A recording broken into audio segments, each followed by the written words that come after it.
Darkness engulfed the crumbling building as I cautiously stepped inside.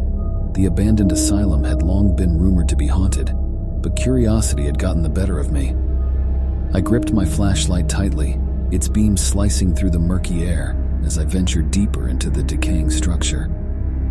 The echo of my footsteps reverberated through the empty halls, causing the dust-covered floor to creak with each step. It felt as though the building itself was breathing, as if it were alive with its secrets and horrors. Despite the chill in the air, my forehead was damp with sweat. As I explored further, a sense of foreboding crept over me. The walls seemed to whisper tales of pain and despair, and the asylum's history weighed heavily on my mind. Rumors spoke of cruel experiments and mistreatment of patients, and the spirits of the tormented were said to still wander these forsaken halls. My unease grew as I stumbled upon a room hidden away in a forgotten corner.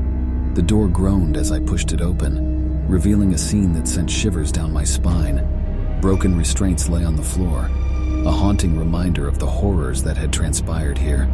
Suddenly, a chilling breeze blew through the room, and the temperature dropped dramatically. My breath turned to mist as I exhaled, and I knew I was not alone. Panic began to consume me, and I desperately tried to find my way back to the entrance. But the asylum had other plans. The layout seemed to shift before my eyes, twisting and morphing like a malevolent entity to keep me trapped within its walls. My heart pounded in my chest as I realized escape was not going to be easy. Each step I took led me deeper into the asylum's nightmarish depths.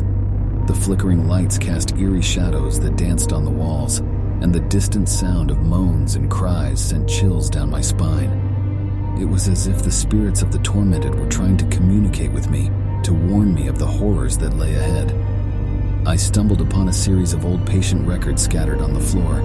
Curiosity got the better of me, and I picked up one of the faded papers.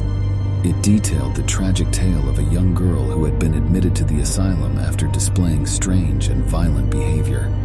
The more I read, the more I felt her anguish and torment seeping into my own mind. As I delved deeper into the records, the line between reality and nightmare blurred. Visions of the asylum's past overlapped with the present, and I found myself reliving the horrors that had occurred within these walls.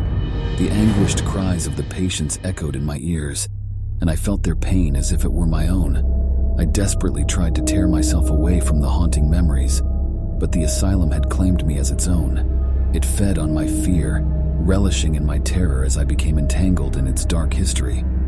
The spirits of the tormented grew stronger with each passing moment, their malevolence consuming me.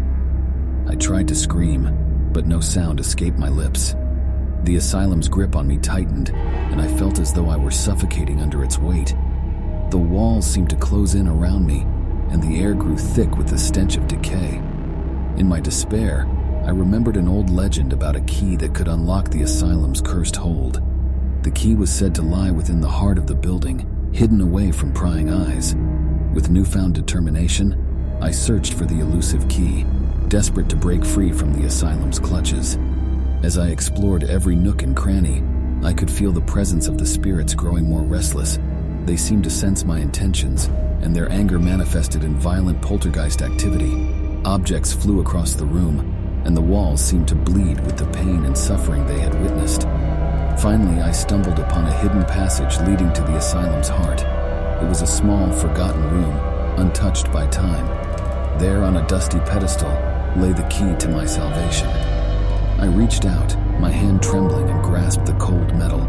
With the key in my possession, I made my way back through the twisting halls, the spirit's wrath hot on my heels. I could feel their malevolence clawing at me, trying to drag me back into the darkness.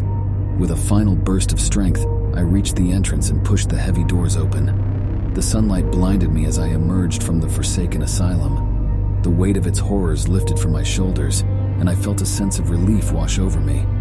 I knew the asylum's ghosts would forever haunt me, but the key was a reminder that some secrets were best left buried in the shadows.